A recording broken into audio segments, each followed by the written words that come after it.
اعوذ باللہ من الشیطان الرجیم بسم اللہ الرحمن الرحیم ربی اشرح لی صدری ویسر لی امری واحلل عقدۃ من لسانی یفقہوا قولی۔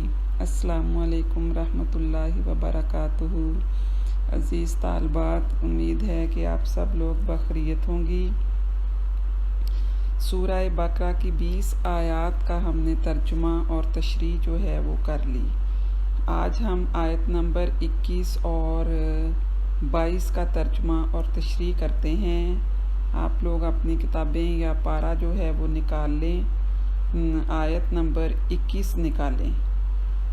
یا ایھا الناس، یا ایھا الناس، اے لوگو، اعبدو، تم عبادت کرو، ربکم، اپنے رب کی، الذی، جس نے، خلقکم، تمہیں پیدا کیا، والذین، اور وہ لوگ جو، من، سے، قبلکم، تم سے پہلے، لعلکم، تاکہ تم، تتقون، پرہیزگار ہو جاؤ۔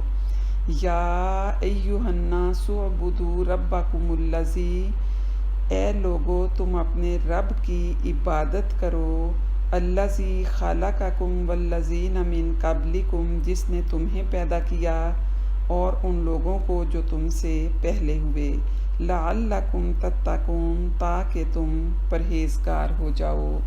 الذی، جس نے، جعل، پیدا کیا، لکم، تمہارے لیے، ارض، زمین، فراشن، فرش، و، اور، سماء، آسمان، بناء، چھت، و، اور، انزل، اس نے اتارا، من، سے، السماء، آسمان، ماء، پانی، فاخرج، پھر نکالا، بہ، اس کے ذریعے، من، سے، ثمرات، پھل، رزقاً، رزق، لکم، تمہارے لیے، فلا، سو نہ، تجعلوا، ٹھہراؤ، للہ، اللہ کے لیے، انداداً، کوئی شریک، وانتم، اور تم، تعلمون، جانتے ہو۔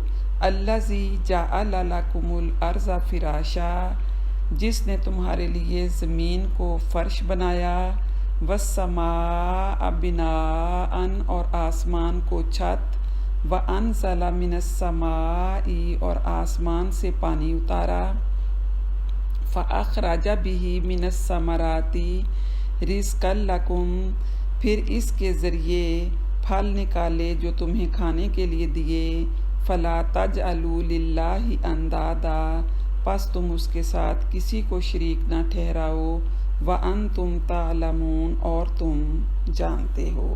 با محاورہ ترجمہ ایک دفعہ پھر سن لیں۔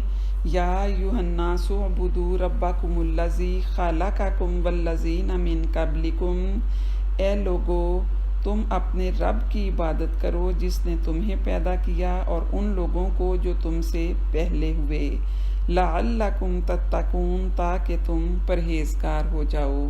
الذی جعل لکم الارض فراشا، وہی ہے جس نے تمہارے لیے زمین کو فرش بنایا، والسماء بناء، اور آسمان کو چھت، وانزل من السماء ماء، اور آسمان سے پانی اتارا، فاخرج بہ من الثمرات رزقا لکم، اور اس کے ذریعے پھل نکالے جو تمہیں کھانے کے لیے یا رزق کے لیے دیے، فلا تجعلوا للہ اندادا، پس تم اس کے ساتھ کسی کو شریک نہ ٹھہراؤ، وانتم تعلمون، اور تم جانتے ہو۔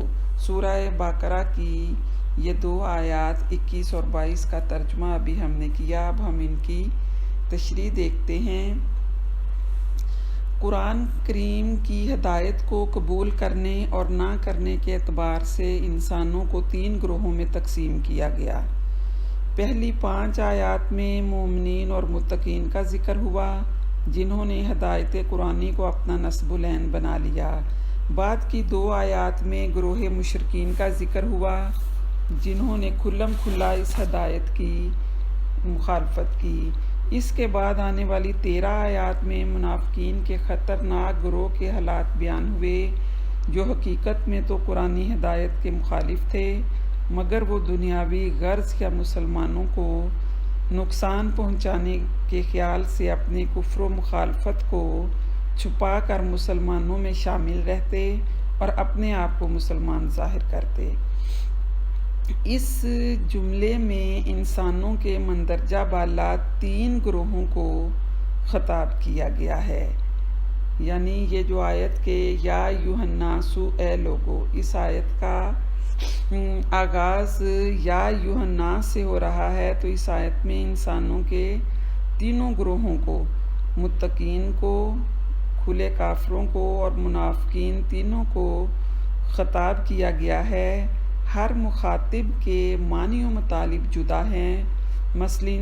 مثلاً جب یہ کہا گیا کہ اپنے رب کی عبادت کرو تو کفار کے لیے اس خطاب کے یہ معنی ہوئے کہ مخلوق پرستی چھوڑ کر توحید اختیار کرو۔ منافقین کے لیے اس کے معنی یہ ہوئے کہ نفاق چھوڑ کر اخلاص پیدا کرو۔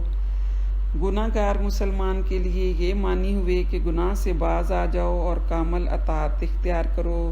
متقین کے لیے اس جملے کے یہ معنی ہوئے کہ اپنی اطاعت و عبادت پر ہمیشہ قائم رہو اور اس میں ترقی کی کوشش کرو۔ اب ہم یہ دیکھتے ہیں کہ عبادت کا مفہوم کیا ہے۔ تو عبادت جو ہے اس کا وسیع مفہوم ہے۔ عبادت کے معنی اپنی پوری طاقت کو اللہ تعالیٰ کی مکمل فرما برداری میں صرف کرنا اور اس کے خوف و عظمت کے پیش نظر نافرمانی سے دور رہنا۔ یعنی انسانوں کو چاہیے کہ وہ ایمانیات یعنی توحید، رسالت، فرشتے، کتب آسمانی، آخرت اور عبادات، نماز، روزہ، زکوٰۃ، حج، جہاد کے ساتھ اپنی زندگی کے شب و روز اسی کے حکم اور آپ صلی اللہ علیہ وآلہ وسلم کے طریقے کے مطابق گزاریں۔ زندگی کے تمام معاملات میں حکم الہی کے فرما بردار رہیں، تو پھر انسان کا جاگنا اور سونا سب ہی عبادت میں شمار ہو جاتا ہے۔ اب ہم یہ دیکھتے ہیں کہ رب کی حیثیت کیا ہے۔ یا ایھا الناس اعبدوا ربکم، کہ اے لوگو عبادت کرو اپنے رب کی۔ لفظ رب کے معنی پروردگار اور پرورش کرنے والے کے ہیں، جو تمام عالمین کی پرورش، دیکھ بھال اور نگہداشت کر رہا ہے، جس کے حکم کے بغیر پتا بھی نہیں ہل سکتا۔ کائنات کا تمام نظام اسی کے حکم کے تابع ہے۔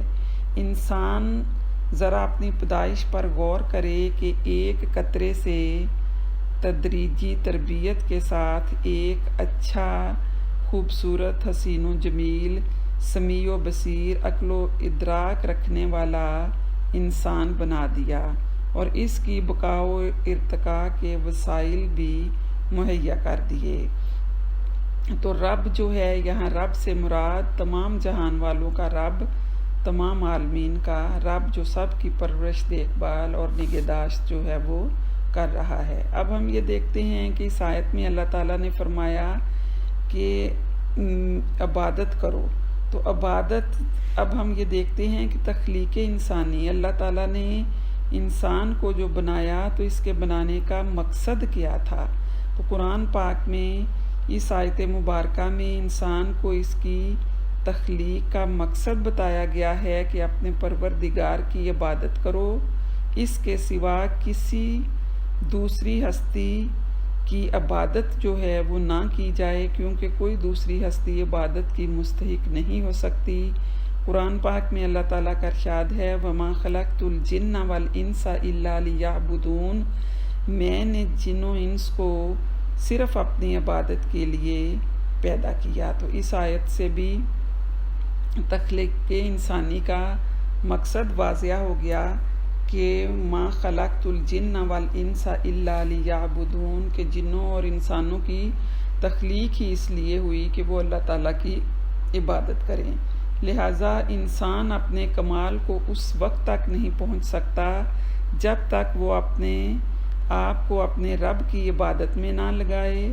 انسان عبادت کرنے سے متقی و پرہیزگار بن جاتا ہے، قرب الہی حاصل ہوتا ہے، ہر برائی سے پرہیز کرتا ہے، اس آیت سے جب یہ ثابت ہو گیا کہ رب ہی عبادت کے لائق ہے تو اس میں صرف ایک اللہ ہونے کی دلیل بھی ہے، اس لیے اس آیت میں توحید کی تعلیم بھی دی گئی ہے۔ تو پیچھے جن 3 گروہوں کا ذکر ہوا، اب ان تینوں گروہوں سے مخاطب ہو کر اللہ تعالیٰ نے کیا فرمایا؟ یا ایھا الناس اعبدوا ربکم الذی، کہ اے لوگو عبادت کرو اپنے رب کی جس نے تمہیں پیدا کیا اور تم سے پہلے لوگوں کو پیدا کیا تاکہ تم پرہیزگار بن جاؤ۔ تو اس آیت میں آخری امت کا اشارہ بھی آ رہا ہے۔ اس آیت میں تخلیق انسانی کے بارے میں یہ جو ارشاد فرمایا کہ تمہیں اور تم سے پہلے لوگوں کو اللہ تعالیٰ نے ہی پیدا کیا، یہاں بعد میں آنے والے لوگوں کی بات نہیں کی، جس سے مفسرین حضرات نے یہ مطلب نکالا ہے کہ اس بات کی طرف اشارہ ملتا ہے کہ حضرت محمد صلی اللہ علیہ وآلہ وسلم کے بعد کوئی نبی اور امت محمدیہ صلی اللہ علیہ وآلہ وسلم کے بعد کوئی امت جو ہے وہ نہیں ہوگی، کیونکہ آپ صلی اللہ علیہ وسلم خاتم النبیین ہیں اور آپ صلی اللہ علیہ وسلم کی امت آخری امت ہے۔ آپ صلی اللہ علیہ وسلم نے فرمایا کہ میرے بعد کوئی نبی نہیں آئے گا اور تمہارے بعد کوئی امت جو ہے وہ نہیں ہوگی۔ تو امت محمدیہ آخری امت ہے۔ تو اس آیت میں اللہ تعالیٰ کی عبادت کا جو ہے وہ حکم دیا گیا، عقیدہ آخرت کی جو ہے وضاحت کی گئی کہ جب رب العالمین جہان والوں کا رب ایک ہے جس نے انسان کو پیدا کیا، اسی نے ہی انسان کو جو ہے نہ صرف پیدا کیا، اگلی آیت میں آ رہا ہے کہ اللہ تعالیٰ نے اس کی ضروریات زندگی کے بھی تمام سامان جو ہیں وہ کیے۔ تو پھر عبادت کی مستحق ہستی کون سی ہے؟ اللہ تعالیٰ کی ہستی ہی ہے۔ تو ہمیں یہ ماننا ہے کہ اللہ تعالیٰ اپنی ذات میں، اپنی صفات میں اور صفات کے تقاضوں میں بالکل یکتا ہے۔ اللہ تعالیٰ اپنی ذات میں بالکل یکتا ہے، جس کی وضاحت سورہ اخلاص میں کر دی گئی، قل هو اللہ احد اللہ الصمد لم یلد ولم یولد ولم یکن لہ کفوا احد۔ اور اسی طرح قرآن پاک میں اللہ تعالیٰ کا ارشاد ہے، لا تتخذوا الہین اثنین انما هو الہکم الہ واحد، کہ تم 2 معبود نہ بنا لو، تمہارا معبود معبود واحد ہے۔ اسی طرح قرآن پاک میں اللہ تعالیٰ نے فرمایا اگر اس کائنات میں ایک کے سوا 2 معبود ہوتے تو پھر کیا ہوتا؟ اس کائنات کا نظام جو ہے وہ درہم برہم ہو جاتا۔ لو کان فیہما آلہۃ الا اللہ لفسدتا، کہ اگر 2 معبود ہوتے تو کیا ہوتا؟ نظام جو ہے وہ درہم برہم ہو جاتا۔ تو ہمارا معبود جو ہے وہ معبود واحد ہے۔ تو اس آیت میں ہر طرح کی شرک کی جو ہے وہ مذمت ہو رہی ہے۔ تو جب معبود ایک ہے، اپنی ذات میں واحد ہے، اسی طرح اللہ تعالیٰ اپنی صفات میں بھی واحد ہے، یکتا ہے۔ قرآن پاک میں اللہ تعالیٰ کا ارشاد لیسا کمثلہ شیء، کہ اس جیسی کوئی شے نہیں۔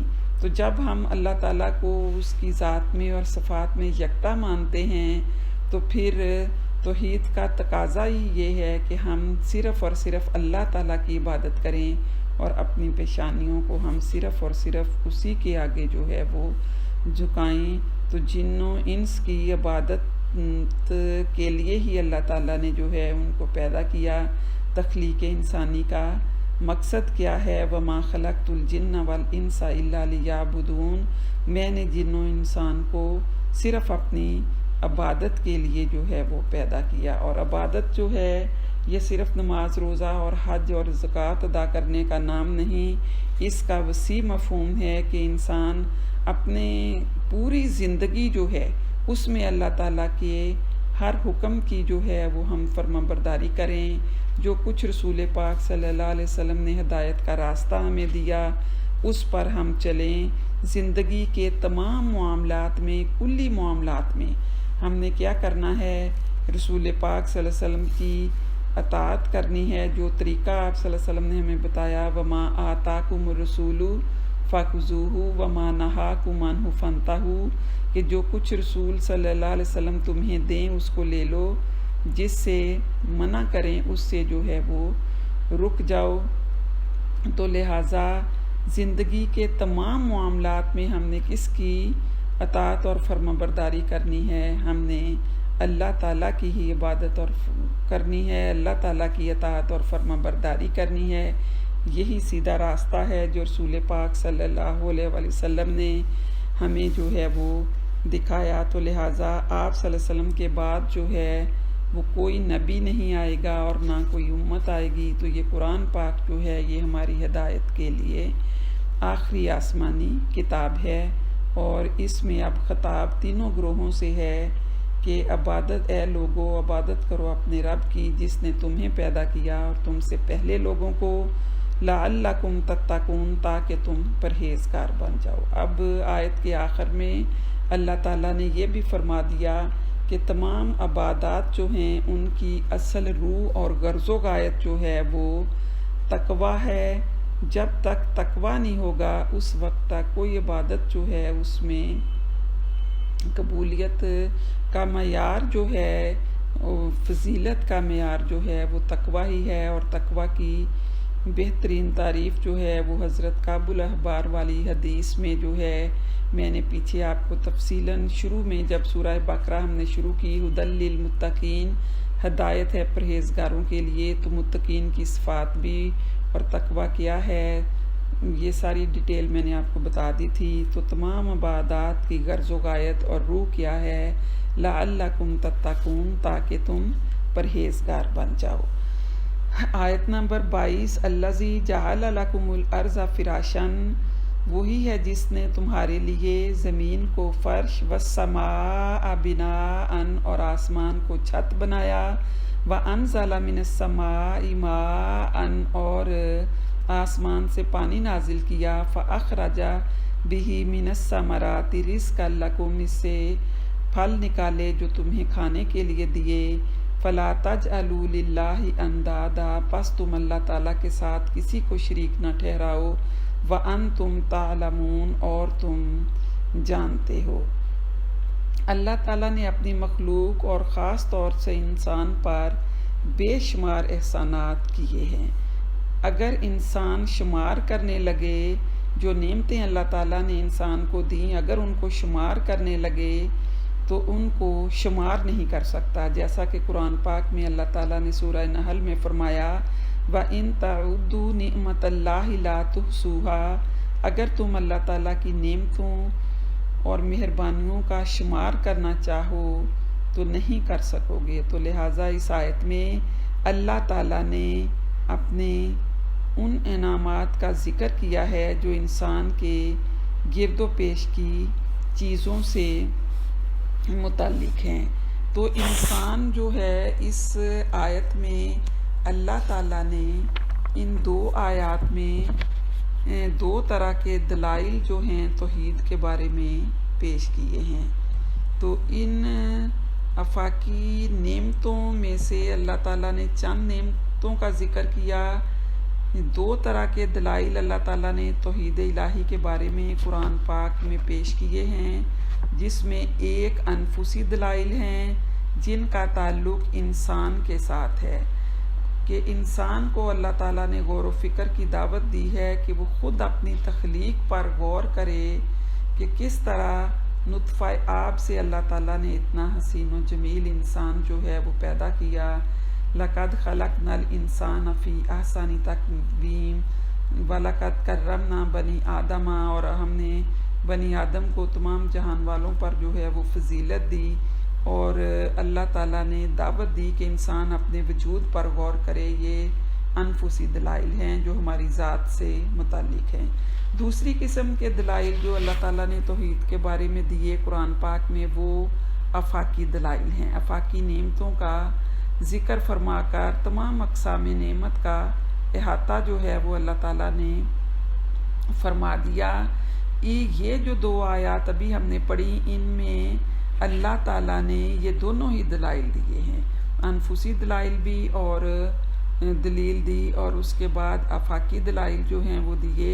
ان آفاقی نعمتوں میں سے زمین کی پیدائش کا ذکر جو ہے وہ اللہ تعالیٰ نے فرمایا کہ ہم نے اسے انسان کے لیے فرش اور بچھونا بنا دیا۔ زمین نہ پانی کی طرح نرم ہے جس پر قرار نہ ہو سکے، اور نہ لوہے کی طرح سخت کہ ہم اسے ضرورت کے مطابق جو ہے وہ اپنے ضرورت کے مطابق آسانی سے استعمال نہ کر سکیں، بلکہ نرمی اور سختی کے درمیان ایسا بنا دیا گیا جو عام انسانی ضروریات زندگی میں کام دے سکے۔ ہم خود غور کر سکتے ہیں کہ ہماری روزمرہ زندگی میں زمین کا کتنا استعمال ہے۔ جس طرح بچھونے میں انسانی جسم کو راحت و آرام ملتا ہے، اسی طرح زمین میں بھی اس کی راحت و آرام کے وسائل جو ہیں وہ مہیا کیے اللہ تعالیٰ نے۔ اور دوسرے نمبر پر کیا فرمایا کہ آسمان کو چھت بنایا۔ اللہ تعالیٰ کی یہ دوسری نعمت کا ذکر اس آیت میں، جس طرح زمین میں لاکھوں سہولتیں اور آسائشیں مہیا کی ہیں، اسی طرح آسمان بھی زمین والوں کے لیے چھت کا کام دیتا ہے۔ اس کو بڑی زیب و زینت کے ساتھ مزین کیا۔ اس میں روشنی کے لیے چاند، سورج اور ستاروں کو لگا دیا تاکہ ان کی مدد سے اپنے کاروبار کو سر انجام دے سکیں۔ پھر اس آیت میں تیسرے نمبر پر اللہ تعالیٰ کی تیسری نعمت کا ذکر کیا کہ آسمان سے پانی برسایا۔ یہ تیسری نعمت اللہ تعالیٰ کی ہے کہ آسمان سے پانی بھی برستا ہے، اس سے مختلف ضروریات زندگی پوری ہوتی ہیں۔ بارش کا ایک جامع طریقہ اختیار کیا۔ سورج کی وجہ سے سمندر کے پانی کا بھاپ بننا، بادلوں کی شکل اختیار کرنا، پہاڑوں سے ہواؤں کا ٹکرانا، یہ سب کچھ اللہ تعالیٰ کے کمالات ہیں جنہیں دیکھ کر انسانی عقل دنگ رہ جاتی ہے۔ قرآن پاک میں اللہ تعالیٰ کا ارشاد ہے وَأَنزَلْنَا مِنَ الْمُعْصِرَاتِ مَاءً ثَجَاجًا، اور ہم نے بھرے ہوئے بادلوں سے پانی کا ریلا نکالا۔ یہ تیسری نعمت آسمان سے پانی برسانا۔ پھر اس کے بعد اگلی نعمت کا ذکر آ رہا ہے کہ زمین سے رزق اور پھل پیدا کیے۔ یہ چوتھی نعمت، آسمان سے پانی برسایا۔ اس پانی اور زمین کو ملا کر اس سے قسم قسم کی کھانے کی چیزیں اگائیں۔ یہاں خاص طور پر پھلوں کا ذکر کیا جن کو انسان بڑے مزے لے لے کر کھاتا ہے۔ انسان اور جانوروں کی نشو و نما ہوتی ہے۔ غرض کے تمام جانداروں کے لیے خوراک کے سامان پیدا کر دیے۔ اسی چیز کے بارے میں سورہ واقعہ میں اللہ تعالیٰ کا ارشاد ہے أَفَرَأَيْتُم مَّا تَحْرُثُونَ أَأَنتُمْ تَزْرَعُونَهُ أَمْ نَحْنُ الزَّارِعُونَ، بتاؤ جو کچھ تم بوتے ہو اسے تم اگاتے ہو یا ہم اگانے والے ہیں۔ تو اللہ تعالیٰ نے اپنی ان نعمتوں کا ذکر کرنے کے بعد کیا فرمایا؟ اللہ تعالیٰ نے فرمایا فَلَا تَجْعَلُوا لِلَّهِ أَنْدَادًا وَأَنْتُمْ تَعْلَمُونَ، کہ تم کسی کو اللہ تعالیٰ کا مد مقابل نہ ٹھہراؤ اور تم جانتے ہو۔ تو ان دو آیات میں اللہ تعالیٰ نے ہمیں انفسی اور آفاقی دلائل جو ہیں وہ دیے، اور اس کے بعد آخر میں اللہ تعالیٰ نے کیا فرمایا کہ جب انسان کو پیدا بھی اللہ تعالیٰ نے کیا، اور پیدا کرنے کے بعد اللہ تعالیٰ نے انسان کو چھوڑا نہیں، اس کی ضروریات زندگی کے سارے سامان جو ہیں وہ اللہ تعالیٰ نے پیدا کیے۔ اتنی نعمتیں اللہ تعالیٰ نے دیں، ان تعدوا نعمت اللہ لا تحصوها، کہ اگر تم اس کی نعمتوں کو شمار کرنے لگو تو تم ان کو شمار نہیں کر سکتے۔ تو جب سب کچھ اللہ تعالیٰ کا دیا ہوا ہے تو پھر ہمیں کیا کرنا چاہیے کہ مذکورہ بالا جتنے بھی انعامات ہیں جن سے ہر خاص و عام واقف ہے، ان نعمتوں کا تقاضا یہ ہے کہ کسی کو اللہ تعالیٰ کا شریک نہ کیا جائے اور نہ کسی کو ہمسر اور ہم مرتبہ قرار دیا جائے۔ اگرچہ اہل عرب ایک خالق اور برتر ہستی کے قائل تھے، لیکن بتوں، فرشتوں اور دیگر مخلوقات کو اللہ تعالیٰ کا شریک اور مد مقابل بھی بناتے تھے۔ اسی بات کو دہرایا گیا کہ تم یہ باتیں جانتے بھی ہو اور پھر بھی شرک کرتے ہو۔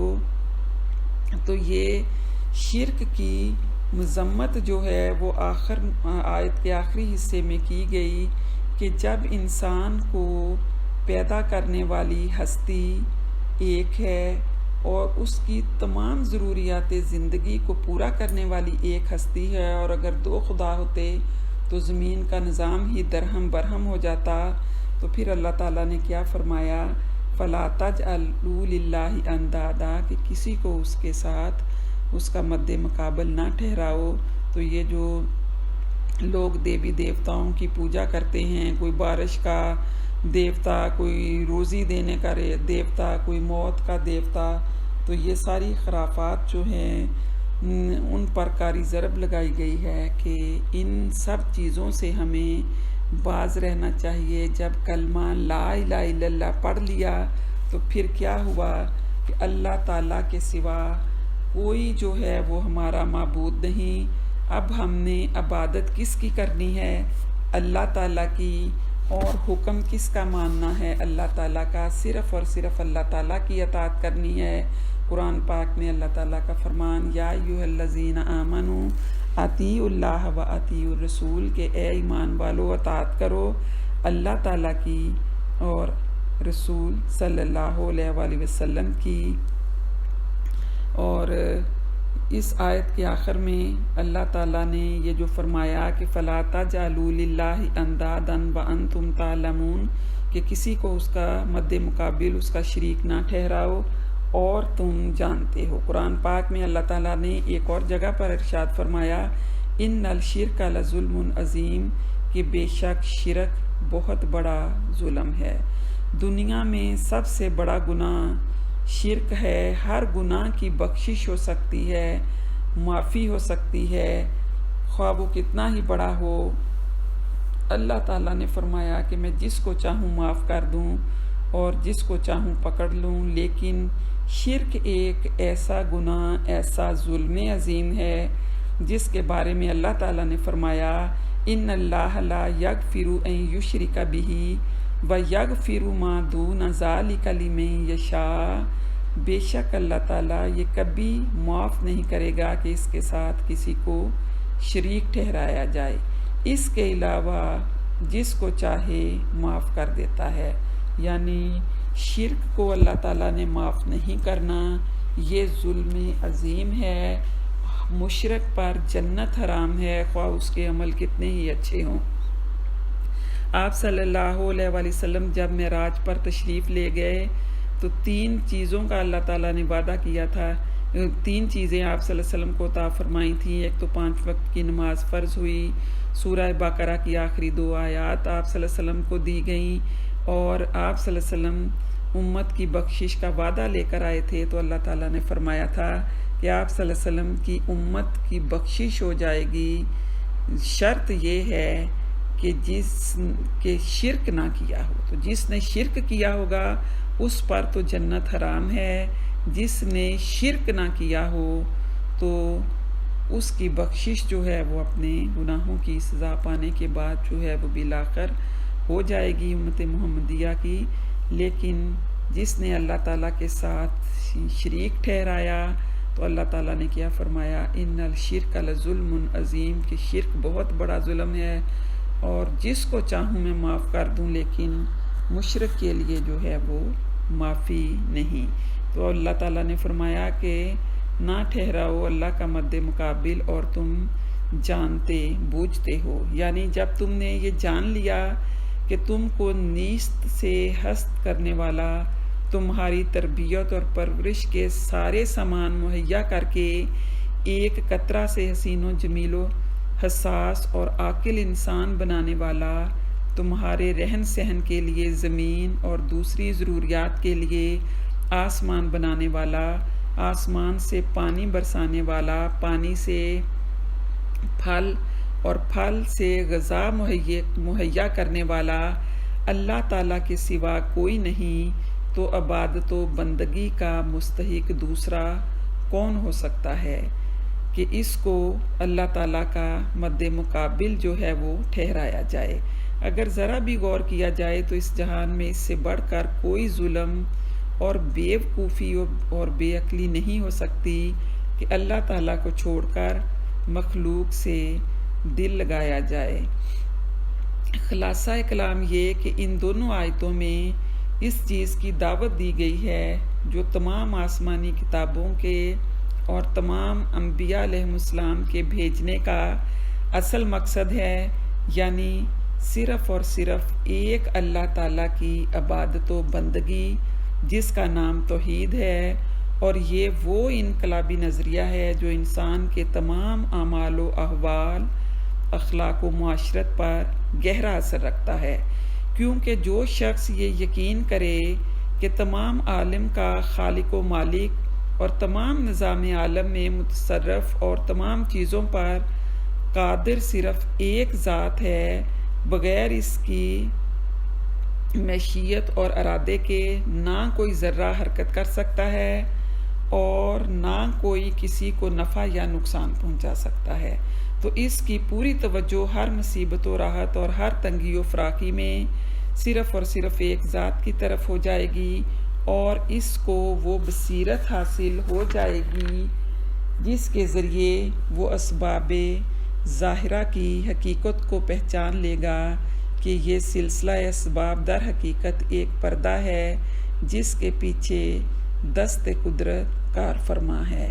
تو عقیدہ توحید جو ہے یہ اسلام کا سب سے پہلا بنیادی عقیدہ ہے۔